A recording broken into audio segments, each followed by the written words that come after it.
All right. Okay, well, here it is. It's coming up on the end of the year. This is the time of year when a lot of traditional teachers, even in our teaching, like to talk about rebirth and regeneration, things like that. I don't. I'm not going to do that because you can hear that anywhere this month. And I thought, uh, one of the core tools of our teaching is this thing called treatment. And I have alluded to the practice of affirmative mind treatment many times in my talks and recently thought it might be useful to review just exactly what that is. Some of our newer students may not be really familiar with that term and the fact that there is an actual structure to it and a reason for that.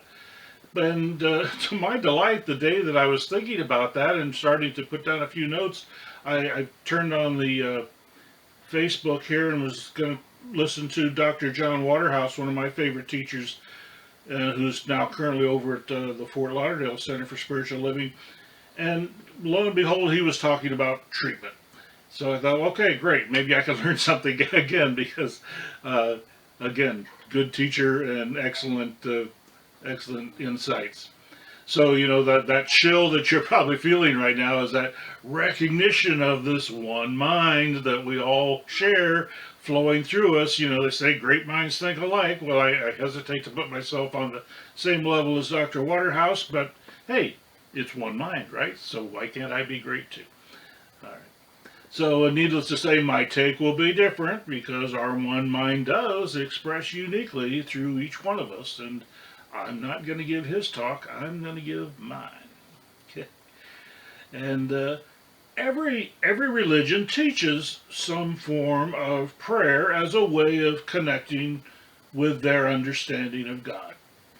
It can be a devotional practice, something they do, routinely every day, maybe at a certain time. Maybe they hear the ringing of a bell and they go and do what they do, or the call from a tower someplace and they do what they do. And this is a devotional practice where we remind ourselves that we are not alone on life's journey, that there is this guiding force and this power that in which we are connected. But more often prayer is employed when people find themselves in dire straits and all other options have been exhausted. In these situations, prayer is evoked to ask for something with the expectation it will be granted for no other reason than the fact that in that moment we claim to believe in the power of God. It has become popular or politically correct in our teaching to call the practice affirmative prayer. You do it here, and that's perfectly fine. It is more. It's a more inclusive term. We say it makes it more palatable to the uninitiated, the people coming from traditional teachings. They hear the word prayer and they go, "Okay, I know what that is," and they get into it. But in reality, there is such a void between what most people think of as traditional prayer and what in an affirmative mind treatment does that I'm going to use the traditional languaging because I want to force that separation in our minds as we think about this. Not a separation between our mind and the mind, or separation between us and them. That's not what I'm talking about. I'm talking about the understanding of what a treatment does and how it does it. So let me welcome you to the major leagues. Everyone here, if not already a practitioner, is a practitioner in training. So the language of our teaching is the language I'll use, starting with that word, practitioner. The simple fact that you are here today is evidence that you are a practitioner in training. You have answered a call you may not even be aware of. You have been drawn by forces without form through decisions without thought through deeds and misdeeds to be here today. You are on a journey in search of a truth whose definition remains just beyond the totality of our understanding. Along the way, you may be called to formalize your training. It is not likely a step you plan, but a place where you find yourself without realizing it was a place to which you were going. That is why I see all of us as practitioners in training, because we never know where the next practitioner will be revealed. In my own journey, I have seen many who thought formalization was their path, only to see them lose their way, usually by forcing their own will and ego into the process. Their journeys are no less valuable, and however their paths eventually unfold, they still are as powerful as anyone who recognizes their spiritual truth. A formal science of mind practitioner has completed a prescribed course of study and demonstrated their understanding of spiritual principles. They are licensed by Centers for Spiritual Living and can offer treatment services to others.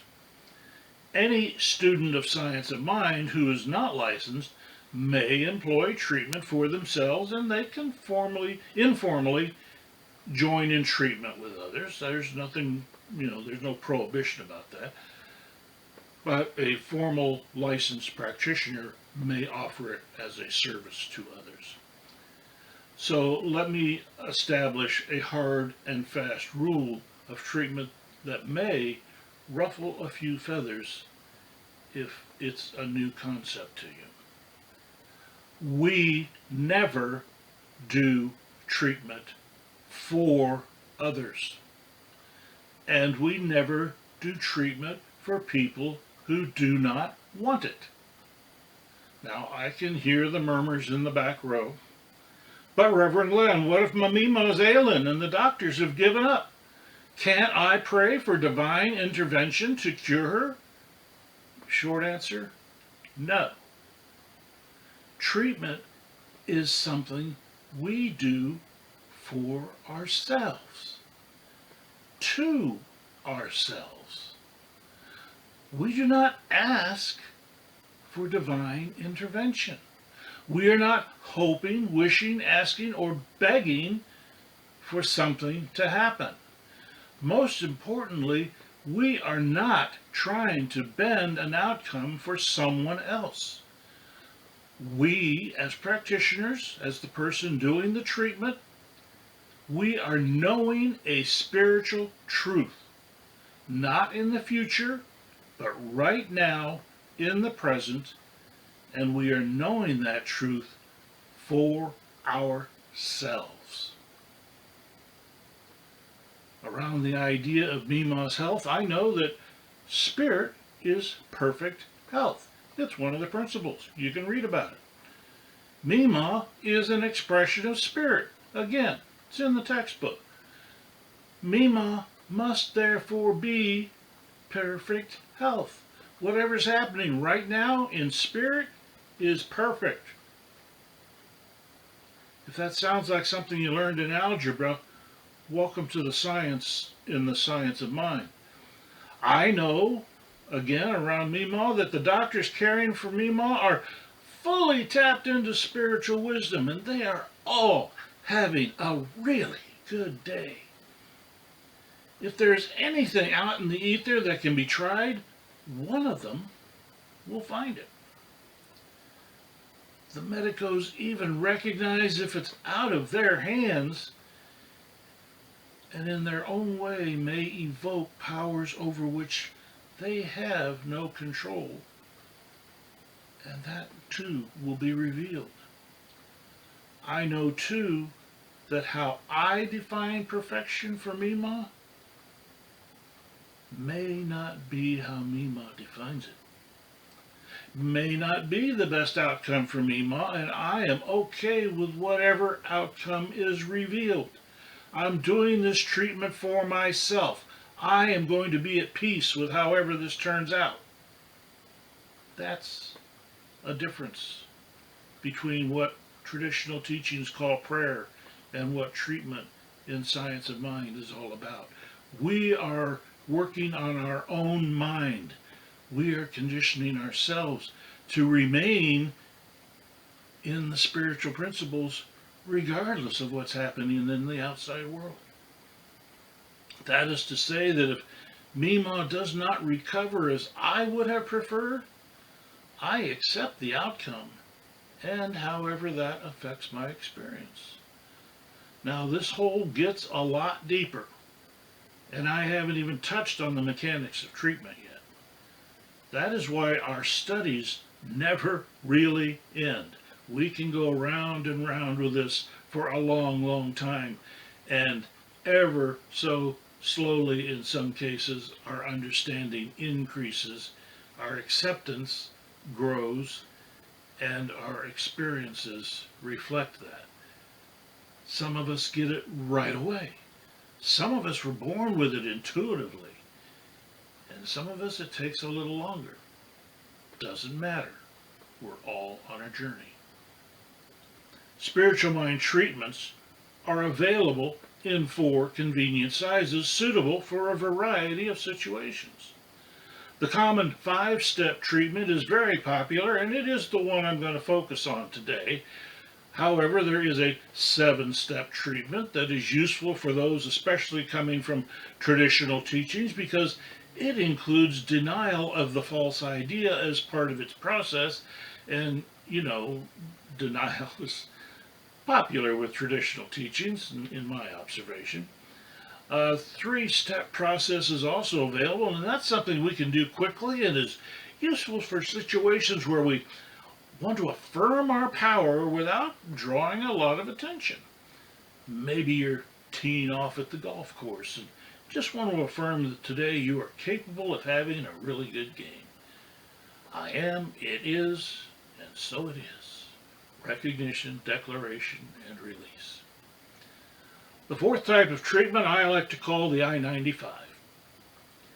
There are more provocative names for it, but all are evoked for those moments where we know command of the laws of physics may not be sufficient to reveal the best possible outcome for everyone. It's when that unenlightened person next to us suddenly decides to change lanes when there isn't room to do that. Let's circle back for just a moment to that idea of not drawing a treatment. Well, let's first, the I-95, it's usually realized, the demonstration of the I-95, let me say, the demonstration of the I-95 is usually realized before we are even aware we've done the treatment. We have already done what we needed to do. What needs to happen has already happened before we consciously think to ourselves, oh wow, thank you. Now, let's move on. Let's circle back for just a moment to that idea of not drawing attention to our treatment. The teacher Jesus proclaimed his disciples, be not like the hypocrites who stand on the street corner shouting their devotion to Almighty God so all could see before slipping into the nearest alleyway to practice all manner of depravity and avarice, fouling their hearts and denying their unity with Spirit. He offered instead they speak a quiet, private place where they could open a conversation with their understanding of God and, more importantly, hear its response. And there is another whole course on science of mind study about hearing the response. The response to our treatment, recognizing an answer that does not match our expectations. That can be a tough one. Mima may suddenly and without reason decide 1 6-pack a day is enough. She may just as suddenly, without reason, overcome her fear of flying and become open to going to a medical center in another city where new medical procedures are being offered. These are both replies to our treatment, but neither is what we had in mind when we declared our truth. But if we're open and listening, we will hear the response from Spirit. Declaring our truth is the third step in a 5-step treatment, so let's back up to the beginning. Step 1 is recognition. To have a conversation with Spirit, we need first to recognize what Spirit is. In the beginning was the Word, and the Word was with God, and the Word was God. Familiar words from traditional teachings. Understanding that Spirit is infinite and the source of all is paramount to evoking its power through treatment. It can be a tough sell, and our classes and meetings are avenues to understanding. As our understanding becomes more entrenched in our subconscious mind, complex issues simplify and solutions unfold more readily. Now, the second step, we establish our comprehension of our relationship with Spirit. In our study of science of mind, we learned the ideas of duality are false regarding Spirit.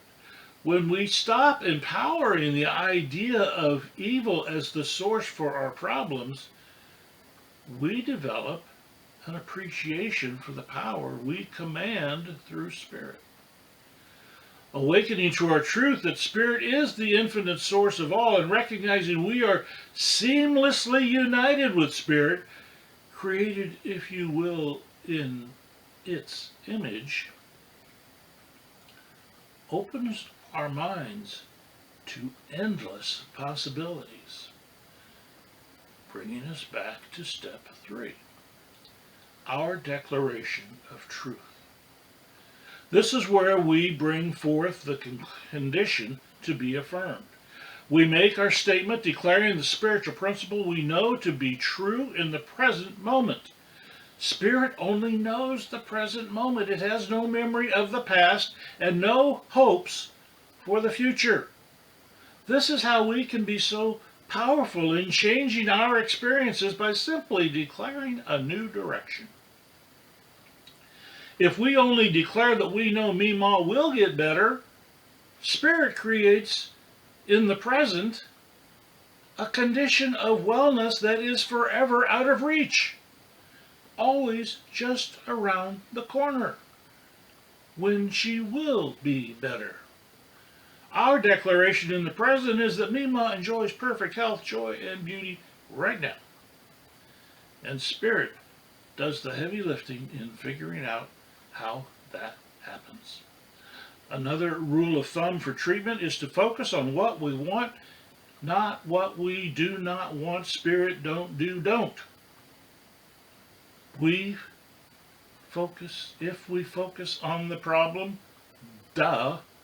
Spirit picks up on the problem and provides infinitely creative ways for the problem to populate our experiences. The fourth step is gratitude. Many traditional teachings demand loyalty, devotion, sacrifices, or atonement. Spirit appreciates a little gratitude. An attaboy, a good job, a thank you, maybe one of these. It's the secret sauce, the energy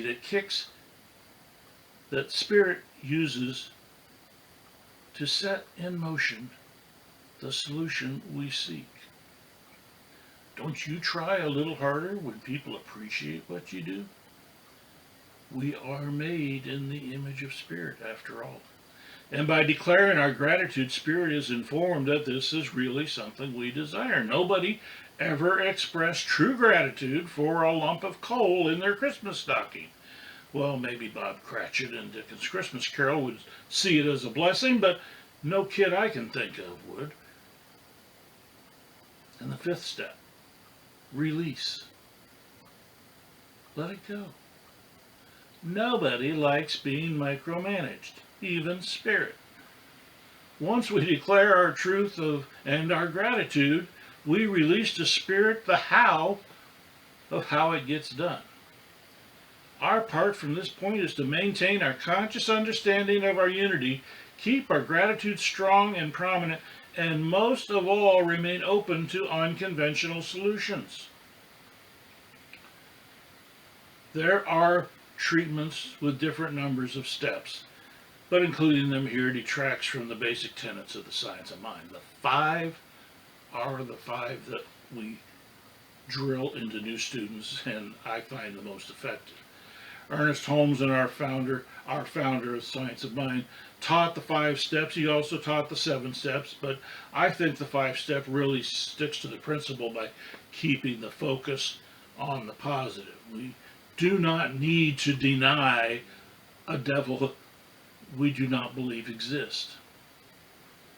In the early stages of my awakening, I appreciated cutting to the quick, as it were, and keeping the energy positive. 3 steps is fine when we are emoting for ourselves, especially when we feel comfortable with our relationship with spirit. We can just get right there. And then the I-95 is like having a quarter in your pocket for the phone. When that was a thing, maybe today it's more like having one of those little battery booster thingies to charge your phone. But by recognizing a spiritual intervention and making the connection to our moment of need, we reinforce our belief, thereby increasing our conscious use of our power, thereby increasing our demonstrations of spiritual principles, etc., etc., etc. So, 5 steps. Recognition. Know who you're talking to. Unification. Understand you're not talking to a superior, you're talking to an equal. Tell them what to do. Let them figure out how to do it. Declaration. Keep it in the present. Spirit doesn't remember yesterday's problems. It doesn't know that there's a tomorrow. It only deals with now. Mima is healthy now. Mima is happy now. You, Spirit, you make it happen. And I will recognize the gift when it arrives. And gratitude, you betcha. I have all this power. I am so grateful to be able to bend the common consciousness with a simple belief and release. Now get out of my own way and let Spirit cook. All I need to do is recognize when the dinner bell rings. Thank y'all. Been fun.